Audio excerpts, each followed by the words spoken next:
15 বছর ধরে ঘরের বাইরে বের হননি এক নারী, কারো সঙ্গে কথা বলেন না, এমনকি অনেক সময় নিজের মেয়ের আনা খাবারও মুখে তোলেন না। পটুয়াখালীর কলাপাড়া শহরের সালেহা বেগমের এমন নিঃসঙ্গ জীবন এখন স্থানীয়দের মধ্যে তৈরি করেছে গভীর উদ্বেগ। স্বামী আবুল কালামের মৃত্যুর পর থেকেই যেন নিজেকে পুরোপুরি গুটিয়ে নেন সালেহা বেগম। এরপর কেটে গেছে এক যুগেরও বেশি সময়। বর্তমানে তিনি যে ঘরে থাকেন সেটিও বসবাসের অনুপযোগী। জরাজীর্ণ সেই ঘরে নেই বিদ্যুৎ, নেই স্বাভাবিক জীবনযাপনের পরিবেশ। দীর্ঘদিন ধরে এভাবেই একাকী জীবন কাটাচ্ছেন তিনি। সালেহা বেগমের মেয়ে লাকি বেগম প্রতিদিন মায়ের জন্য খাবার নিয়ে আসেন, কিন্তু মায়ের এমন অবস্থায় তিনিও অসহায়, কারণ অনেক সময় সালেহা খাবারও গ্রহণ করেন না। অন্যদিকে লাকির নিজের জীবনেও দুঃখের শেষ নেই। তার ছেলে জিয়া গত 3 বছর ধরে ক্যান্সারে আক্রান্ত।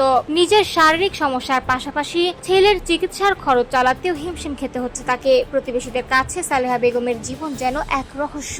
কিভাবে তিনি বছরের পর বছর এভাবে ঘরবন্দি হয়ে আছেন, কিভাবে দৈনন্দিন প্রয়োজন মেটাচ্ছেন, এসব প্রশ্নের উত্তরও অনেকের জানা নেই। তবে এবার পরিবারটির পাশে দাঁড়ানোর উদ্যোগ নিয়েছে উপজেলা প্রশাসন ও সমাজ সেবা বিভাগ। সালেহা বেগমকে সরকারি ভাতার আওতায় আনা, নিরাপদ আবাসনের ব্যবস্থা করা এবং প্রয়োজনীয় চিকিৎসার জন্য হাসপাতালে পাঠানোর পরিকল্পনা করা হয়েছে। একই সঙ্গে তার নাতি জিয়ার চিকিৎসার জন্য সরকারি অনুদানের ব্যবস্থারও আশ্বাস দেওয়া হয়েছে। দীর্ঘ 15 বছরের এই নিঃসঙ্গ জীবনের পর সালেহা বেগম ও তার পরিবারের জীবনে এবার হয়তো ফিরতে পারে একটু স্বস্তি, একটু নিরাপত্তা।